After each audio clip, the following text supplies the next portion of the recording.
नमस्कार सभी दोस्तों को। दोस्तों आज की मेरी कहानी है तेनालीराम की कहानी और कहानी का शीर्षक है कि तेनालीराम की चोटी का किस्सा।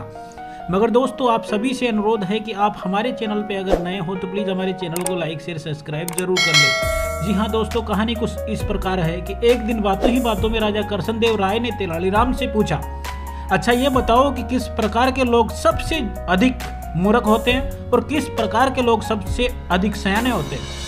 तेनालीराम ने तुरंत उत्तर दिया, महाराज ब्राह्मण सबसे अधिक मूर्ख और व्यापारी सबसे अधिक सयाने होते हैं। ऐसा कैसे हो सकता है? राजा ने तुरंत तेनालीराम से कहा। तभी तेनालीराम बोला, मैं ये साबित कर सकता हूँ। कैसे? राजा ने पूछा। अभी आप जान जाएंगे, जरा आप राजगुरु को बुलाइए। राजगुरु को बुलाया गया। तेनालीराम ने कहा, महाराज मैं अपनी बात साबित करूंगा, लेकिन इस काम में आप दखल नहीं देंगे। आप यह वचन दे तभी मैं काम आरंभ करूंगा। राजा ने तेनालीराम की बात मान ली और तेनालीराम ने ही आदरपूर्वक राजगुरु से कहा कि राजगुरु जी, महाराज को आपकी चोटी की आवश्यकता है। इसके बदले आपको मुंह मांगा इनाम दिया जाएगा। राजगुरु को काटो तो खून नहीं, वर्षों से पाली गई प्यारी सी चोटी को कैसे कटवा दे? लेकिन राजा की आज्ञा कैसी टाली जा सकती है?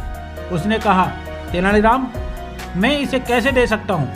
राजगुरु जी, आपके जीवन भर महाराज का नमक खाया है। चोटी कोई ऐसी वस्तु तो नहीं है जो फिर न आ सके, फिर महाराज मुंह मांगा इनाम भी तो दे रहे हैं। राजगुरु मन ही मन समझ गया ये तेनालीराम की चाल है। तेनालीराम ने पूछा, राजगुरु जी आपको चोटी के बदले क्या इनाम चाहिए? राजगुरु ने कहा, 5 स्वर्ण मुद्राएं तो होनी ही चाहिए।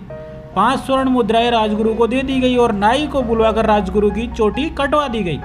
अब तेनालीराम ने नगर में सबसे प्रसिद्ध व्यापारी को बुलाया। तेनालीराम ने व्यापारी से कहा, महाराज को तुम्हारी चोटी की आवश्यकता है। सब कुछ महाराज का ही तो है, जब चाहे ले, बस इतना ध्यान रखे कि मैं एक गरीब आदमी और गरीब व्यापारी हूँ। व्यापारी ने कहा, तभी तुम्हें अपनी चोटी का मुंह मांगा दाम दिया जाएगा। तेनालीराम ने कहा, सब आपकी कृपा है। व्यापारी ने कहा, क्या कहना चाहते हो तुम? तेनालीराम ने पूछा। जी बात यह है कि जब मैंने अपनी बेटी का विवाह किया था तो अपनी चोटी को लाज रखने के लिए 5000 स्वर्ण मुद्राएं खर्च की थी। पिछले साल मेरे पिता की मौत हुई, तब भी मैं इसी कारण 5000 स्वर्ण मुद्राओं का खर्च हुआ है और अपनी इसी प्यारी सी चोटी के कारण बाजार में कम से कम 5000 स्वर्ण मुद्राओं का उधार मिल जाता है।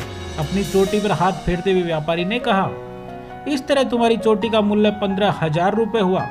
ठीक है, यह मूल्य तुम्हें दे दिया जाएगा। 15,000 स्वर्ण मुद्रिका व्यापारी को दे दी गई।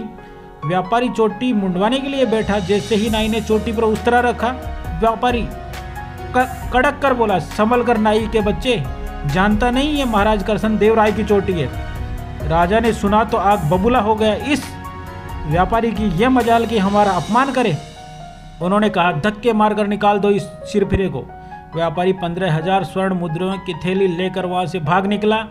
कुछ देर के बाद तेनालीराम ने कहा, आपने देखा महाराज, राजगुरु ने तो 5 स्वर्ण मुद्राएं लेकर अपनी चोटी मुंडवा दी, लेकिन व्यापारी 15,000 स्वर्ण मुद्राएं भी ले गया और चोटी भी बचा ली। आप ही कहिए, ब्राह्मण सयाना हुआ या व्यापारी? राजा ने कहा, सचमुच तुम्हारी बात ठीक निकली।